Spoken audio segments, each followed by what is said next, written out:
Learn on the school reopening guidance, which was issued by the New York State Education Department just on just last week on July 17th.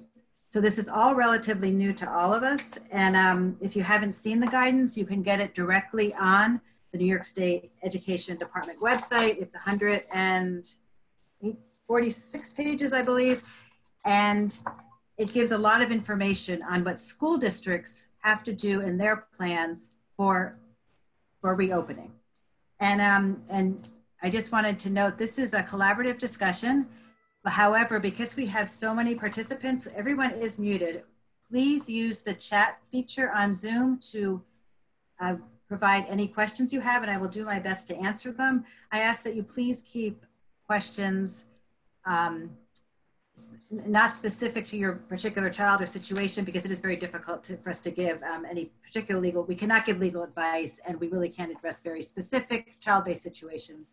We can base what we know about the guidance thus far, and it is brand new.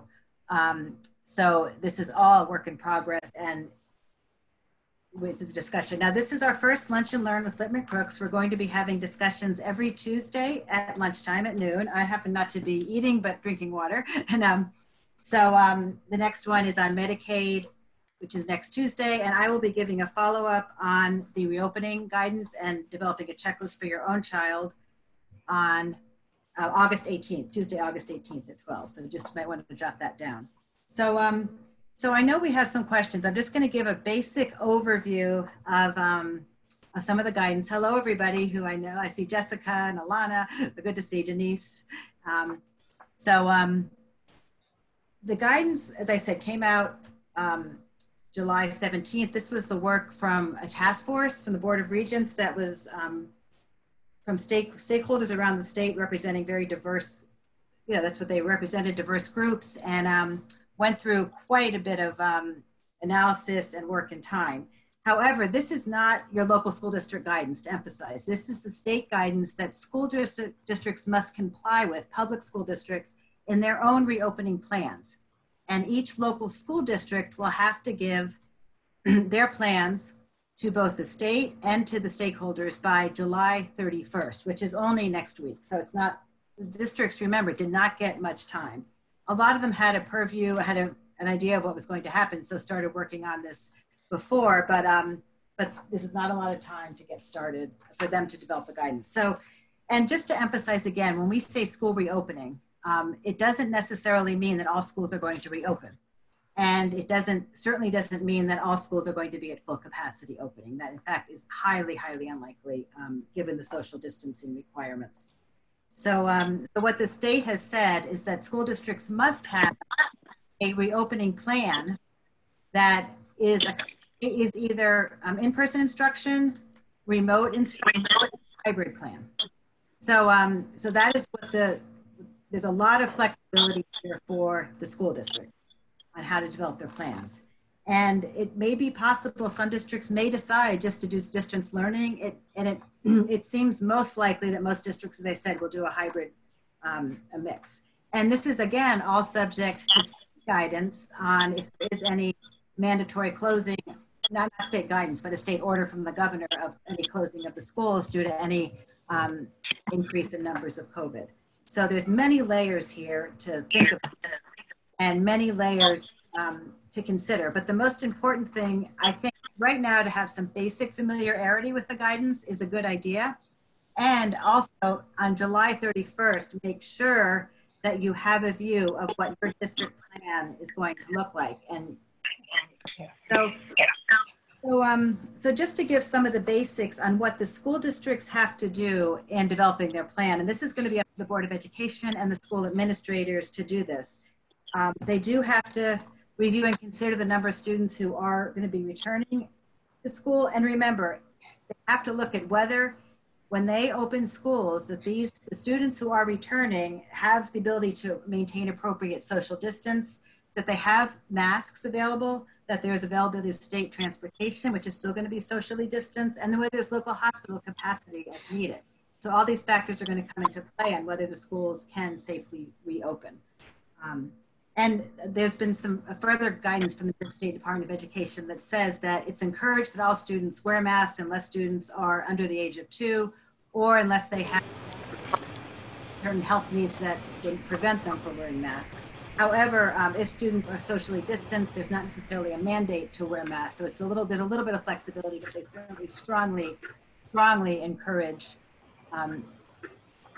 the mandatory wearing a mask all the time. It seems, and there is going to have to be social distancing, so that schools cannot really come back at full capacity the way they were with the social distancing.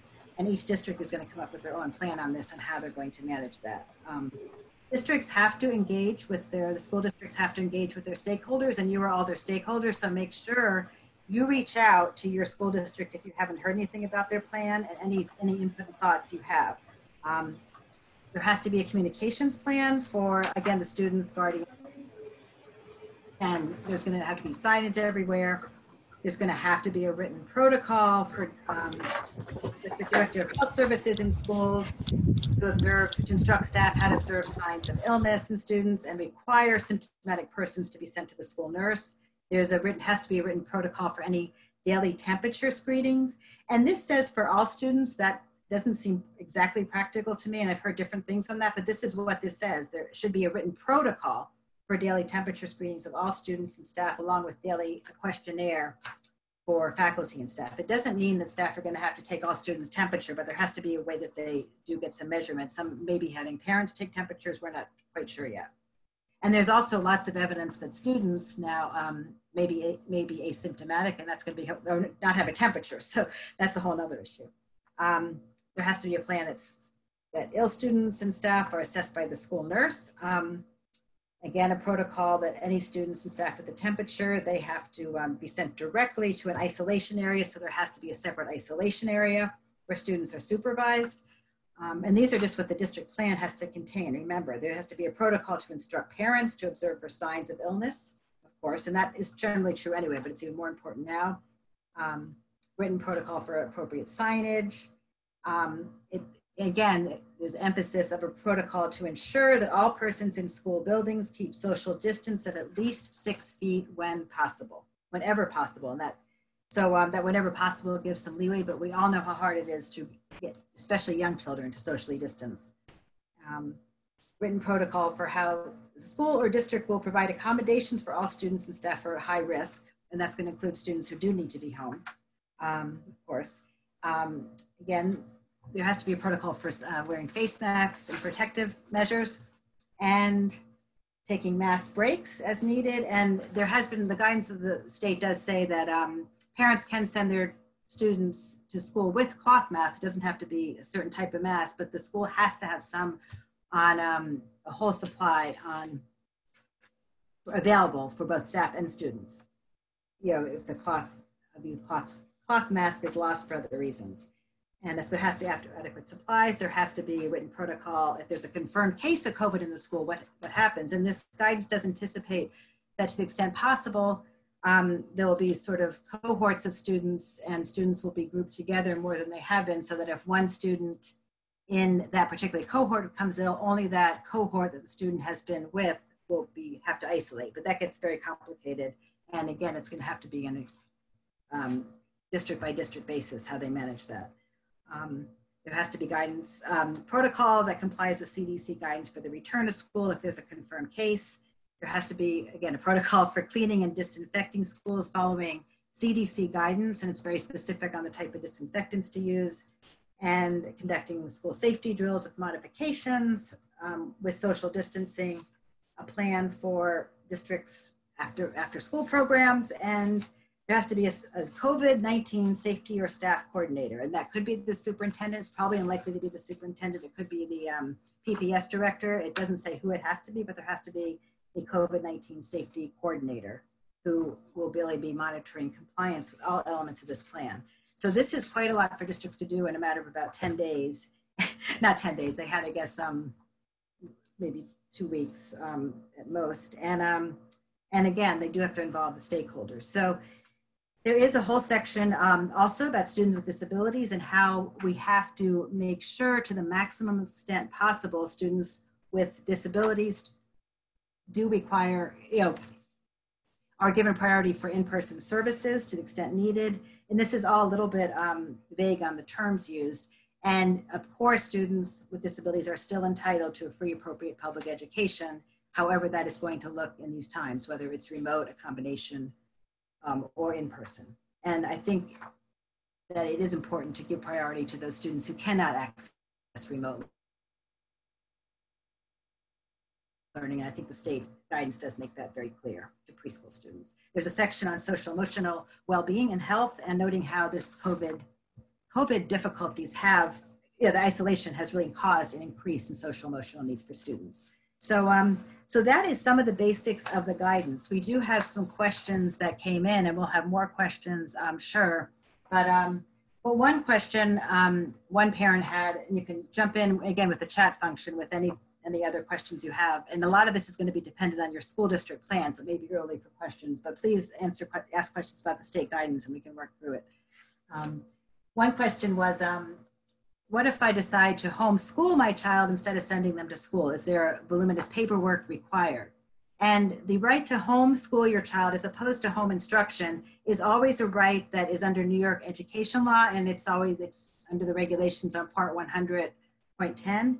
There are questions and answers on the New York State Education website, and that guidance is still going to apply. That rules or regulations are still in effect. Homeschooling means that you as a parent are wholly responsible for your child's education, and there are some standards that the regulations require, such as a individualized home instruction plan, which has to be approved by the Board of Education. There have to be some assessments, quarterly reports, and I believe the deadline for homeschooling has been extended. I believe it's to August 1st. I'll have to give the exact date, but has been extended 1 month due to COVID. So there certainly is that right to still homeschool. You don't have to homeschool. I would consider waiting for homeschooling until your district guidance comes out to see what it's going to say, because you may want to get a better sense of what your school district is going to do. There is the possibility also, we don't know, some districts may allow students to be wholly remote in this environment. Students who for some students it actually has worked well on this remote instruction, not most, but for a few students this remote environment has been successful. So students may be able to have the option for solely remote. We don't know how that's going to work. It's going to be district by district. And as we know, the remote learning has been all over the place in different districts. It's been synchronous learning, which is the rarity, which is actually the teacher and the class being on at the same time for a lesson, and asynchronous, which means that it's going to be in a different time period and more individualized. And I would think we should expect districts, given that they've had more time now, to work in remote settings to be more effective at this remote learning. So I think it is important to have higher expectations at this time either way. And I think that's just one thing to note for your own child. You're going to have to be you and your child are going to have to be the leader in this, because districts, remember, are going to be overwhelmed with developing a plan that suits every student and meets budgetary concerns. I think I heard an NPR that it's going to be one of the, it was Senate committee hearing, but it was noting it's going to be about $1.5 million, dollars for each district to get up to speed with what's required to safely open schools, with all the social distancing, with the additional staff needed, with the, think about transportation to socially distance on a bus. So there's a lot of district considerations that are going to be beyond just what's best for the individual student. So it's important for each parent to be the advocate there and to really know what is working and not working for your own child. So, so that's just the basics. And let me just see, there was a few other questions that came in. I'm just going to my other computer for a moment. Hang on.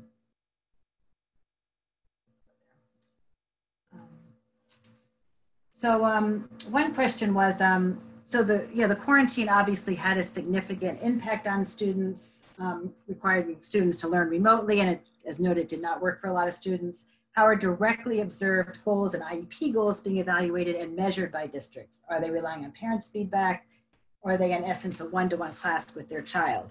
And the answer, the state guidance does address this to some degree. It does say that districts do have to collect data on home instruction, on remote learning for students with disabilities. and in fact, for all students. However, it doesn't say specifically how to do that. And certainly parents are not the ones who are supposed to be collecting data from the school district's point of view. However, that was the reality, is the reality in many situations. So as a data keeper, as a parent, it is important to keep those records to the extent you can. Even though the district may not be validating your position in that role, it is still important because you are the one who's there. And as I said, we don't know yet to what extent districts are going to be in remote, but I think we can feel sure. It's almost certain there will be some remote learning in the fall for all students. So, so it is important to document yourself what your child is learning and not learning. That doesn't mean, however, that the districts should not collect their own data. And how they do that, that is on a case-by-case basis. There's not specific ways listed in the guidance to actually note that. So let me just see another question that came in. This is a question actually from New York City. I guess the New York City DOE has sent surveys to families to ask if they want to be full-time remote or in school learning. How do districts prioritize which students will need to go back? And I think that's a good practice actually to ask students' preferences. I know some of the colleges have done that, and I think as I said, each district is going to have to come up with their own way. This guidance does not tell districts how to do that, but if a student has done well in remote learning and wants to be remote learning, I would think that would be a good indicia that they should be. And many students, students who have sensory needs, who need in-person occupational therapy, in-person physical therapy, in-person speech, I think those students should be given priority because some students just cannot learn via remote learning. It just, does not work. So for those students should be a priority to be in person. And that is what the guidance does make clear. Students with disabilities who need the in-person services should be given priority. So that is one way the districts will prioritize. I can't answer 100% whether they're going to honor the survey requests. But if you have a priority for and your child has a priority for distance learning solely, I think it's important to voice that even if you're not given a survey. And it's also important, I mentioned this in other talks, to push the district and to work to develop your own remote learning plan for your child, because each child has specific needs with remote learning. And some students may need the asynchronous learning, some students may need the synchronous learning, some students may need more structure, some may need the one-to-one teacher actually in real time instead of really getting a worksheet for many students and not having the direct learning does not work. So it's important to list the accommodations your child needs in remote learning. And we are in the process of developing that template still and working on that, and I'm helping families to develop their own. Now the districts are not going to develop this for each student. It's something you have to really do and then push the district to accept. But I think it's a good standard, good thing to do.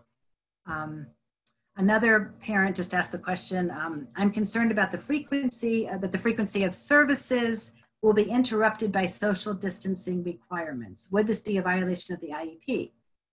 It could be, depending on the context. It is absolutely true. It will be much more difficult to give the in-person services with social distancing. However, the school district does have to comply with that IEP and has to provide the free appropriate public education. And the New York State Education Department has made it clear that to the extent your child has not received services both during the quarantine from March to the present and then as well as in the fall, students are and can be entitled to compensatory services, which is makeup services to the denial of FAPE. And districts do have more flexibility in these times to actually do this at an IEP or CSE meeting to say, your child has missed these services, we're going to give you these extra in a certain way.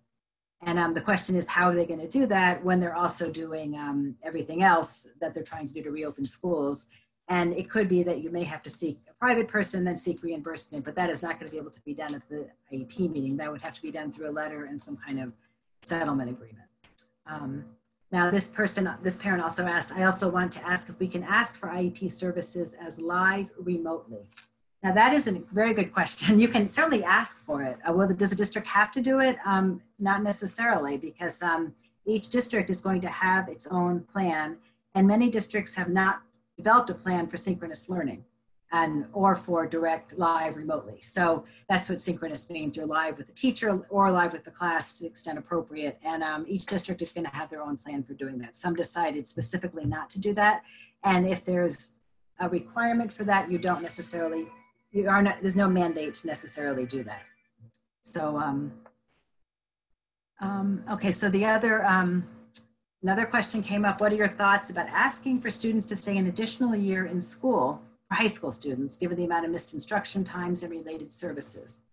Now, that's certainly a good idea in many situations, and the state has, in fact, strongly suggested that school districts give students who are aging out of special education an additional year in special education. That's different than the high school question, but I'm just going to answer this first because the state addressed this.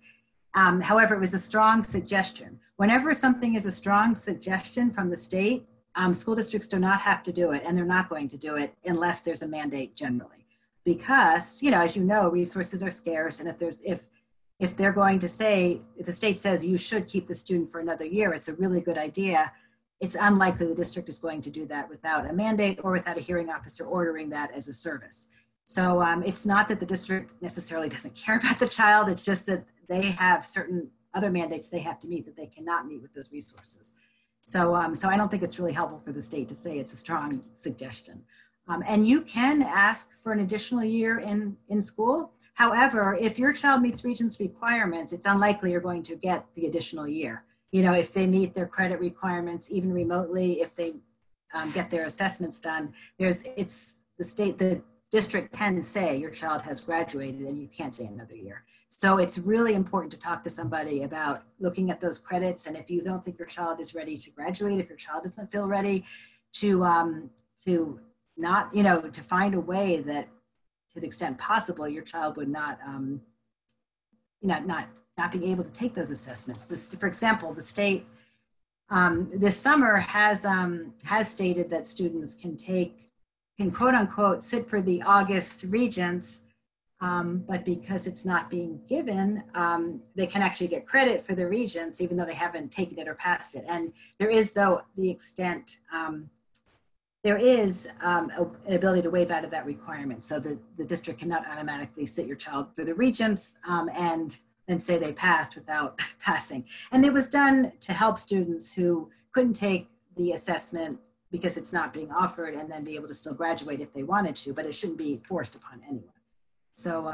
So if you really think your child needs that additional year, and a lot of students are not ready at 18 or 19 to move on. And remember, it's once the student graduates with a regular education, with the Regents diploma or a local diploma or a regular high school diploma, the public school district's obligation ends. So there's no more services from the public school district, and a lot of parents call it a cliff. You know, and it's district's interest to help students graduate because it's a success story, and then the student does move on to post-secondary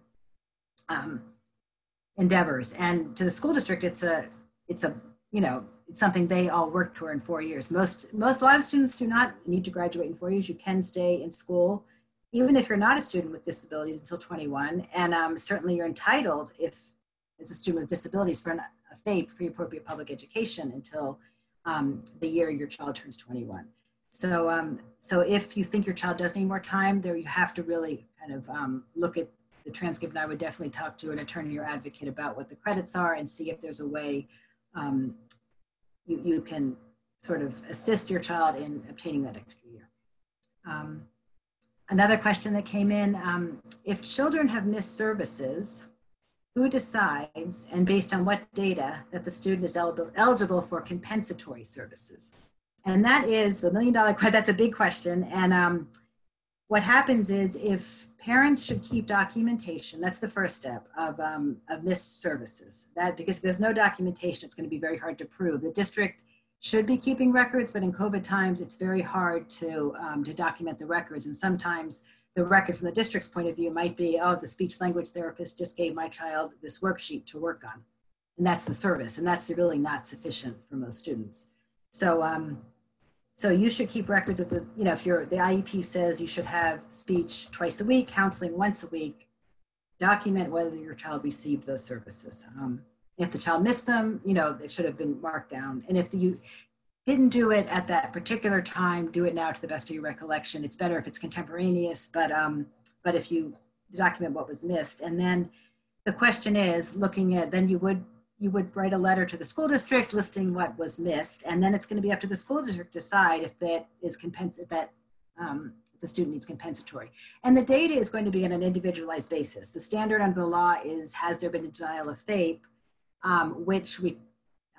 which does entitle the student to some compensatory services. And it's based on the denial of FAPE, or even there's some case law that says the gross denial of a free appropriate public education. So you're going to have to show some kind of regression as well from the missed services, not just that the child missed the services.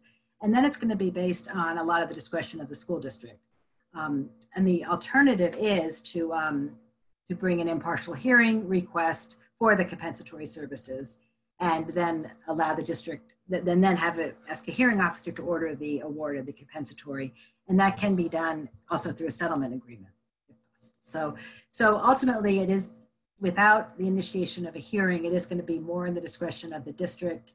There's no way to really compel that without, you can present your data, but if you're at the district is saying, no, your child really doesn't need that, we just don't see the regression, or your child needs to, make up two sessions, but we think, otherwise your child did receive appropriate services, then it's going to be up to you, up to the parent to really initiate an impartial hearing in order to preserve rights. So it's going to be again, individualized.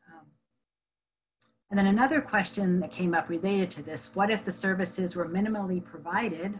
Technically time was given, but services couldn't actually be achieved, like online OT, which are assignments on typing.com. And we did see that a lot in COVID times, that districts were on paper giving the services, such as giving out a worksheet, such as giving an assignment and grading it and giving some feedback. And you would have to have documentation that did not work for your child and show the regression. And I think it's going to, again, that if the district doesn't agree with that, it's going to require an impartial hearing to work that out. And I think hearing officers would be willing to give some flexibility to school districts, but if it was clearly not working at all for the child, not providing a free appropriate public education in accordance with their unique needs, the child's unique needs, I think there is a good chance you would get compensatory awarded. And each parent would have to weigh, is it worth the cost of bringing the hearing to what my child needs? If your child missed the whole semester, for example, the whole semester just did not work, then yes, I think it is worth it. And if you think if there's any data the child did achieve goals, you think it was not authentic, then I think it would be worth challenging. But in some cases, if it's de minimis, I think parents may decide just to move forward. So there's no exact standard for this, but remember, the state has said to the maximum extent possible, students should receive a free appropriate public education and should receive their direct IEP services. And that's the language we use, a lot, to the maximum extent possible. So the state certainly recognized this as one of the highest obligations of school district, as does the law. However, when it comes down to the data, it is going to be sort of a battle of facts and documentation on whether the services were provided in an appropriate way, whether the child benefited, and whether the child regressed, and whether the child is entitled to compensatory. And it's going to be different in every case on that. There's no one way, but the state has made it clear that, unlike in typical circumstances, it is possible even at a CSE or IEP meeting to ask for to have a discussion about these services rather than just in an impartial hearing. So, and the states, and I think the districts will be willing to give certain things, just not probably as much as parents, are anticipating, or as much as the child actually missed. So that's the difficult part here. Let me just I have another question over here on this computer. Hang on a minute. Just pull it up here. Now, I guess there's a question that came up. It's kind of a long question. Since students have now, going back to school in September, they really will have been out of school now since March, and there's going to be some regression for all students. So how are these 6 months of the classroom being addressed when it comes to class placement, least restrictive environment, and IEP goals? And that's, again, going to be individualized. And because there is regression for every student, even typical students, I think, although, that I think the districts are going to consider that to some degree in just the regular classroom environment. However, students with disabilities, and especially those with significant disabilities, that it's going to be even more significant. So the districts will have to develop that with different IEP goals and with consideration of that. For a while, when we would go to CSE meetings, and I'm sure you may have had the same experience, the districts were saying, we're not going to consider this COVID regression because everybody experienced it and it's really not something we consider. We're doing the IEP just like it's in typical times, and we're not going to consider that. However, the state has come out and said, no, you have to consider this COVID time because this is the reality, and this is part of these students' unique needs and circumstances.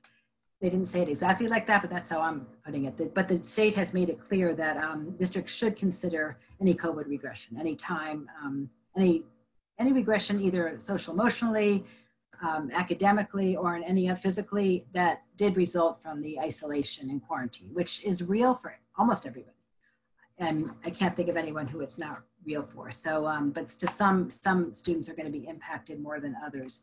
And if your student had a significant impact, then again, it is important to document that.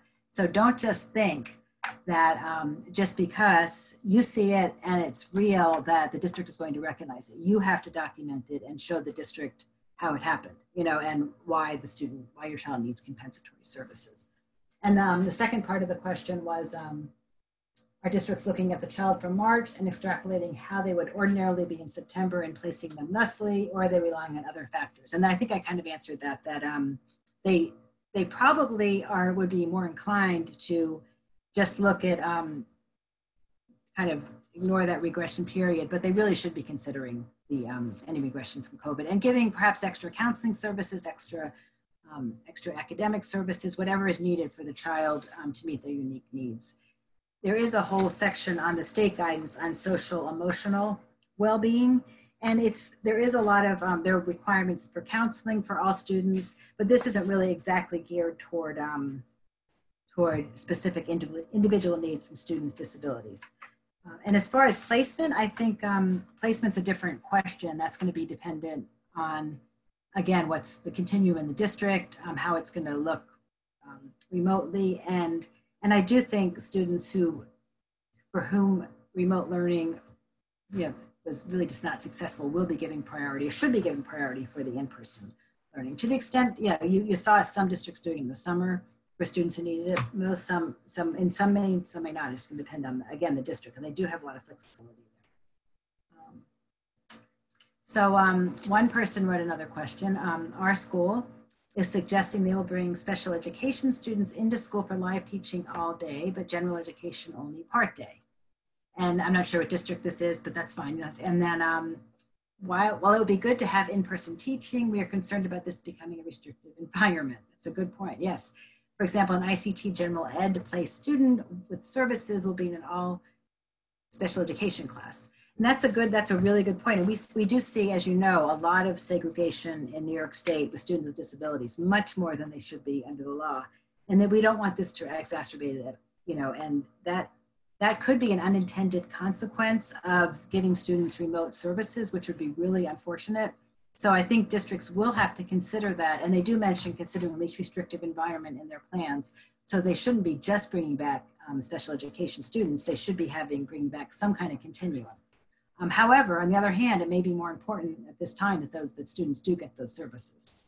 And so I think it's going to be, again, very district dependent. It's going to depend on how many students with disabilities, what the continuum is in the district, and just a lot of factors that we don't know yet. But I don't know yet the degree of what school district plans are going to differ, but I would anticipate, based on the way it was in March, there will be a lot of differences. Although it could be that since we have the state guidance, there may be sort of a uniform template that every district adopts. We just don't know yet. We will find out on the 31st. And I would guess there may be some kind of template policy, but I think there will be a lot of local adaptations. So, but I think that was a really excellent point on the least restrictive environment, because it's, you don't want that to only students with disabilities to be in full time. And that's not fair either for those students who are going to be more exposed to health risks. So, so there's so many complicated facets of this that if you start thinking about it, you have to kind of draw a diagram of all the layers that you have to consider. And, you have to make sure your child can be safe in school. Can they wear a mask? If a student cannot wear a mask due to health reasons, they don't have to, but are they going to be safe? And are they going to be able to keep others safe? So that's another factor. Can a child socially distance? So these are all new and, difficult questions. And, while districts were just getting to the remote learning in March, April, May, and June, now they're going to have to do remote learning as well as also deal with the reality of having a new school environment with all this socially distanced learning with a lot of new requirements. So it's like 3 or 4 different layers to consider. And some districts may just say we're only going remote except for if the minimum amount that you have in person. So let me just go to the next question.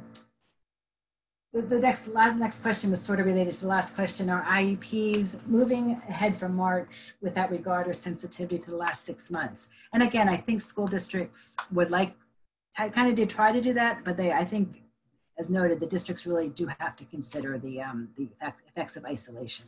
And this, the guidance is very heavy and very clear that this, the isolation did impact students, all students. And, noting the social emotional well-being is extremely important in these times. And that there has to be a comprehensive school counseling plan, that there's supposed to be an advisory council about shared decision-making, how the school district will provide resources and referrals to address emotional support. They're kind of putting it, to outside resources also.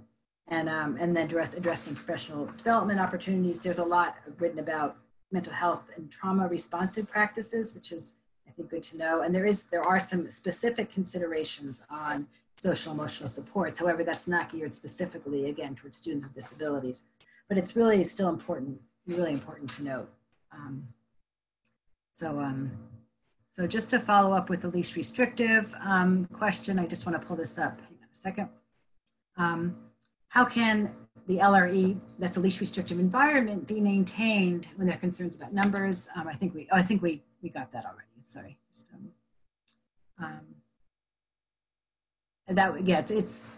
I think we noted that it is going to be obviously very difficult to do that. The district has been talking about having children stay in the classrooms and teachers moving, but how will that work without having all the children with needs together, not having a mix of students?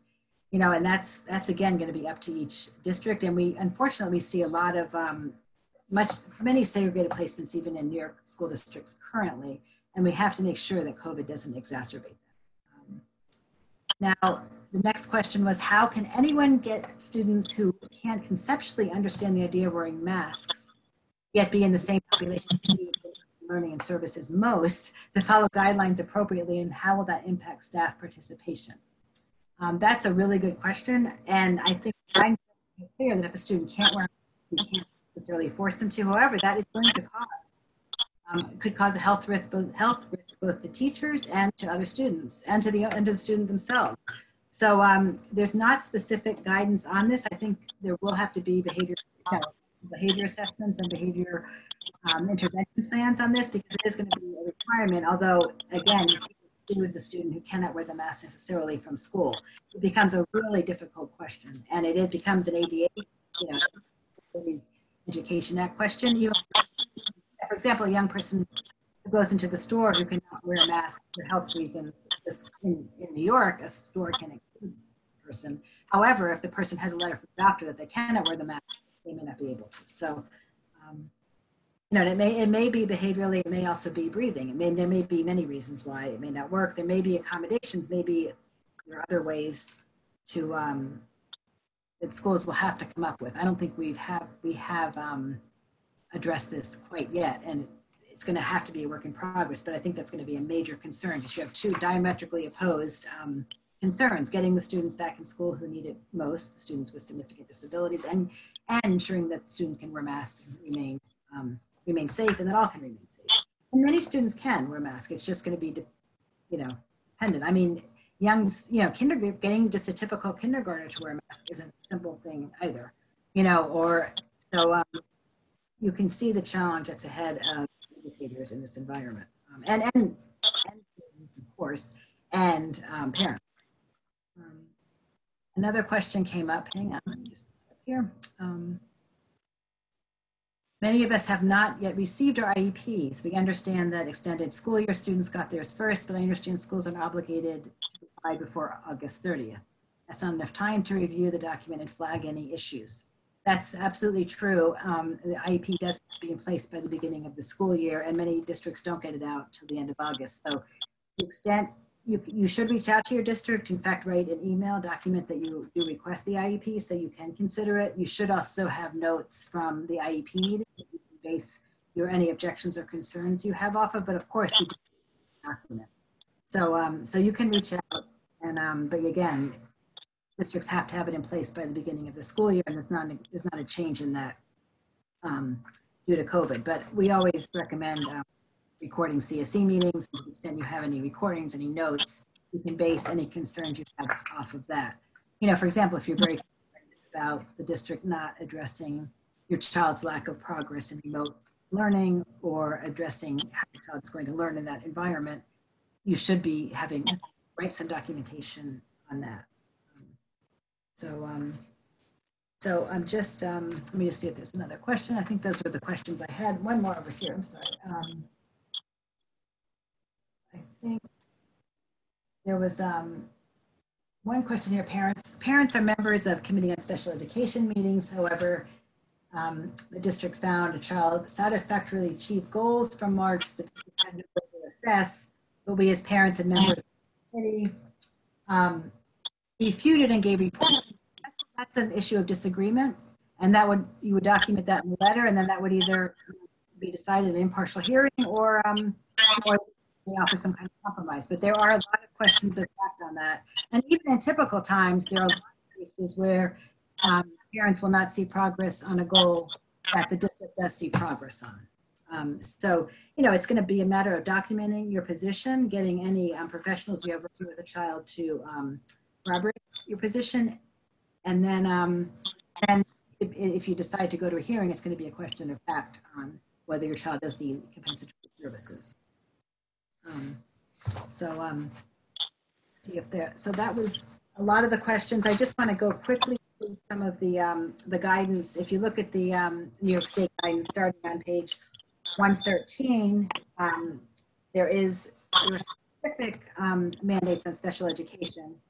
And again, they keep mentioning the competing concerns, the health and safety of students with disabilities and those providing special education services, and the need to provide the in-person services. So it's not that tension's going to be there, but you know, it's going to be each school district has to figure out the correct balance in its own way, and that's going to be interesting to see in your own plan. The school has to address meaningful parental engagement in the mode of communication. It has to address the collaboration in the CSE, ensure all accommodations, modifications, complementary aids and services to meet unique disability-related needs. So that IP does have to be in effect. It does have to address how it will document the programs and services provided to students with disabilities, as well as communications with parents in the preferred language. So there has to be some kind of communication plan and specifically targeted for students with disabilities, parents of students with disabilities individually. And there is a mandate to continue in the least restrictive environment. And it does answer the question specifically in the guidance, doesn't say how, but it does say if districts provide in-person instruction, schools have to ensure that health and safety requirements do not result in the unnecessary separation of students with disabilities from their non-disabled peers. And how do they do that? We're not quite sure. I think it would be really unfortunate and probably not appropriate to have students with disabilities back full-time and only have other students part-time, because you're going to have a much more segregated environment than that. And the districts, they do have to document how they're meeting least restrictive environment mandates. And there is going to have to be flexibility. There is flexibility with IEP implementation. However, again, it is still an obligation. So, and a lot of this, and to address the progress monitoring questions that came up, the teachers and school districts have to continue to collect data, whether in person or remotely, and use the data to monitor student progress. We know it wasn't occurring in March, but I think the expectation will be higher this fall because districts have been doing it now. They've had time to get used to it. They've had guidance. They've had some training. They've had research. They've had time to see what worked and didn't work. So, so it's really going to be necessary to have a good way to determine student progress. And you're going to have to allow parents to give reports of progress as well and validate that. And school districts don't always validate that, but in this case, you're going to have to because the parent is the one often giving the direct observations. Reports of progress to parents, and they said they can make it electronic means or email if not possible to meet in person, obviously. And so there are going to be a lot of contingencies. You know, for example, we could get into school up to November, and then all of a sudden the governor has to say we have numbers are too high in New York, we have to shut down, and then it's a whole nother, you know, scenario that everyone. It could happen, it might not happen. I'm not predicting, but it's just hard to say what's going on. So, but there have to be contingencies in place so that everybody could end up being remote in December or. So now, again, compensatory services, the guidance does address that, and there is an individualized, the CSE has to make an individualized determination whether and to what extent compensatory services are to be provided, how they're provided, and continue at the school. So again, it's that flexibility, but it is going to be a lot in the CSE's discretion. And remember, the CSE, parents are part of the committee, but it doesn't mean that because you disagree that the CSE won't move forward with the decision that they are making. So now there's a question here.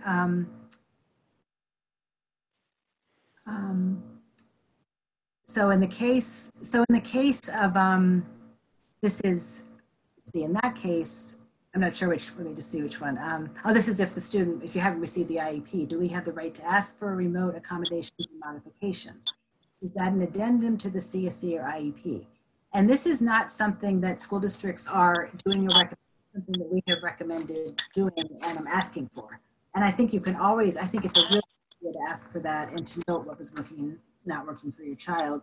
Connecticut has come up, another state has come up with sort of a template for doing that, but we don't have one right now. And the districts are going to say, oh, we don't do that. You know, it's just part of the IEP, but we know it's helpful to have an actual remote instruction plan. Just like a child has, you know, for food allergies, a safety plan, or they have a individualized health plan for any health concerns with the nurse. I think it's helpful to have a remote instruction plan to the extent your child needs, has individualized needs, and most students do. You know, even if it's disabilities such as ADHD, there are going to be certain requirements and needs. And if a child is, needs those in-person services or actually live instruction, that should be listed as well. And it's a good idea to get the school buying into it, but you may not have that initially. Let me see, there's another question here. Has anyone discussed plans? I'm not sure that somebody didn't finish the question. But remember, the district plans are not out yet, so we don't have a set idea of what the school plans are going to do it. Has anybody discussed plans for cafeteria or buses being socially distanced? Yes, cafeterias and buses have to be socially distanced. And so that's going to mean obviously a lot more bus runs, and cafeteria is going to be, it's going to have to have rotating lunches, and you're going to have to be less students in school. Schools are encouraged to expand their footprints. They could even have some lunches outside, provided students are safe doing that and the temperature's okay. That's a whole nother issue on the ventilation system in schools. Most school districts, as we know, have really inadequate ventilation systems. And I know days in September, the temperature is over 90 degrees and it's 8 in the morning in certain classrooms. So I don't know how that's going to be another element to wearing masks. It's not like we're in an air-conditioned office or air-conditioned house, and that's not the reality in most public school districts. So you can imagine dealing with a class of students who are, very warm classroom, trying to wear their masks. Even if they're in high school, it's going to be So that's a whole nother area that, just has come up. But that, this does state that school ventilation systems do have to be, be working. And I don't know how they just very period of time to make sure it's in place. They cannot, it's, and that's going to be on more on the socially distancing and having less students in school. They, no, I don't see any to meet these guidelines with having their full body of students in place. I just don't see how that's possible. But then the cafeteria guidelines are listed in here. I can go through them, but I think that the buses are very clear. You do have to be socially distanced on the bus, and it's going to be more routes and more.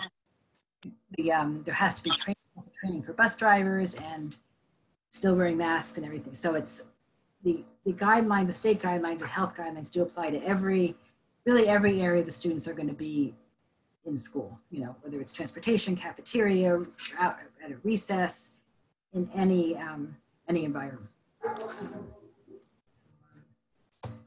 So so I encourage you to really go through the guidance in detail to the extent you haven't, and just so you can then really look at your own plans and make sure that they're compliant, and then you can ask more informed questions. I don't know if I think school districts right now are still complying with the guidance. They are going to, of course, be having meetings with parents, but I think right now, and they do have to get stakeholder input, but I think right now they're busy developing policies.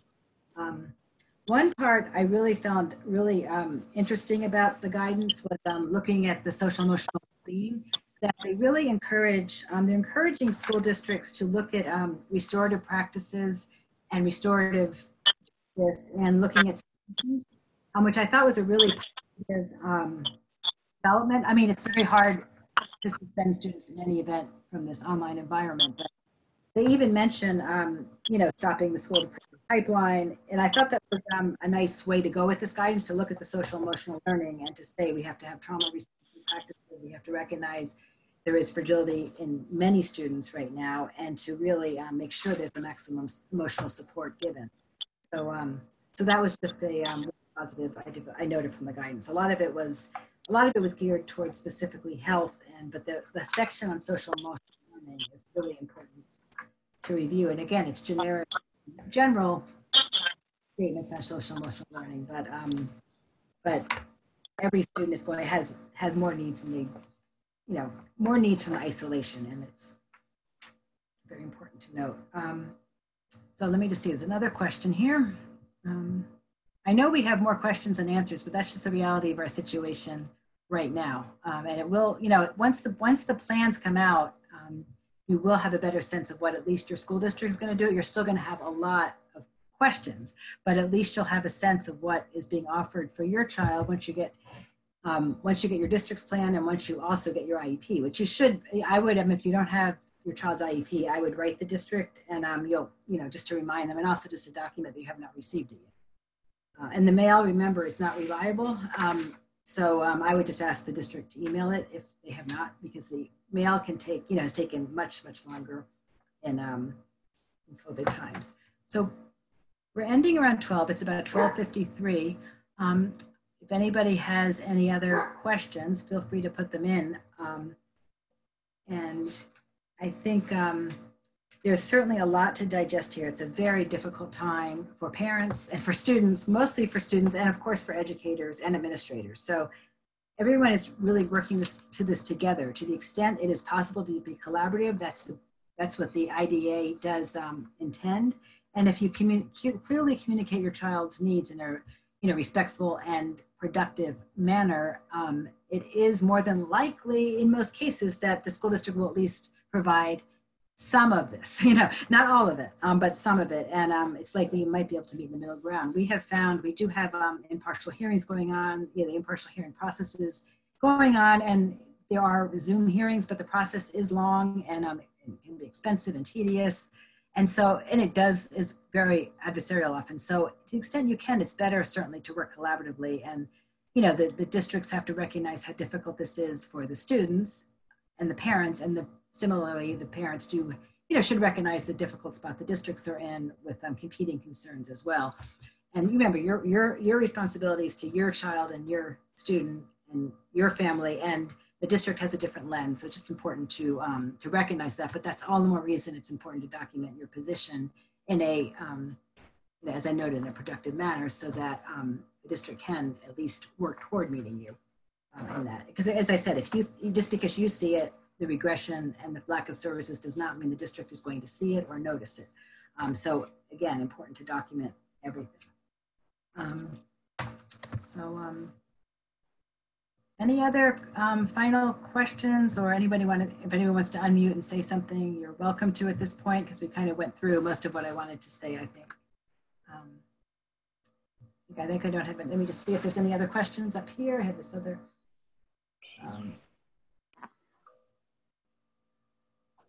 I had one more question here.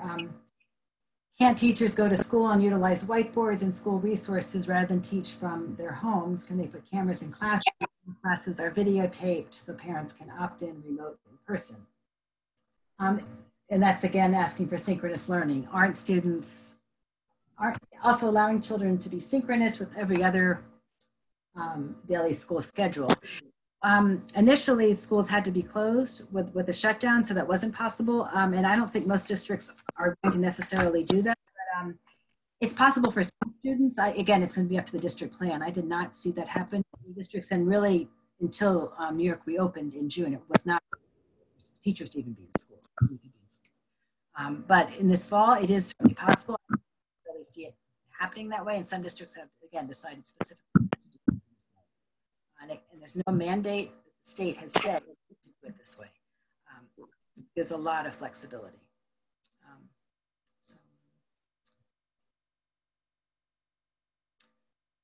Anything else? Sandy, did you want to say anything? I see one of my colleagues is here. Did you want to add anything? Or not? It's okay. You're muted. I can unmute you.